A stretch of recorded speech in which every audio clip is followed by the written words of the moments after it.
28వ కీర్తన మొదటి వచనం. యెహోవా, నేను నీకు మొర్రపెట్టుచున్నాను. నా ఆశ్రయ దుర్గమా, మౌనముగా ఉండక నా మనవి ఆలకింపుము. నీవు మౌనముగా నుండిన ఎడల నేను సమాధిలోనికి దిగువారి వలె అగుదును. 2వ వచనం.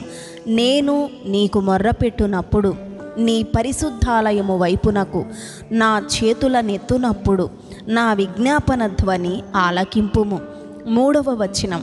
భక్తిహీనులను పాపము చేయువారిని నీవు లాగివేయునట్టు నన్ను లాగివేయకుము. వారు దుష్టాలోచన హృదయములో నుంచుకొని తమ పొరుగు వారితో సమాధానముగా మాటలాడుదురు.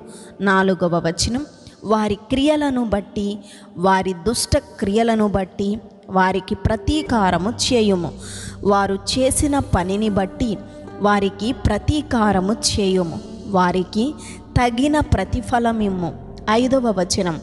యెహోవా కార్యములను వారు లక్ష్యపెట్టరు, ఆయన హస్తకృత్యములను వారు లక్ష్యపెట్టరు.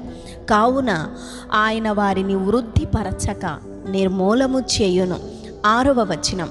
యెహోవా నా విజ్ఞాపన ధ్వని ఆలకించియున్నాడు, ఆయనకు స్తోత్రము కలుగునుగాక. 7వ వచనం.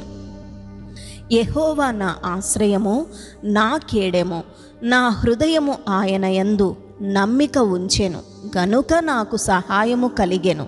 కావున నా హృదయము ప్రహర్షించుచున్నది, కీర్తనలతో నేను ఆయనను స్తుతించుచున్నాను. 8వ వచనం. యెహోవా తన జనులకు ఆశ్రయము, ఆయన తన అభిషిక్తునికి రక్షణ దుర్గము. 9వ వచనం. నీ జనులను రక్షింపుము, నీ స్వాస్థ్యమును ఆశీర్వదింపుము, వారికి కాపరివై నిత్యము వారిని ఉద్ధరింపుము. ఆమేన్.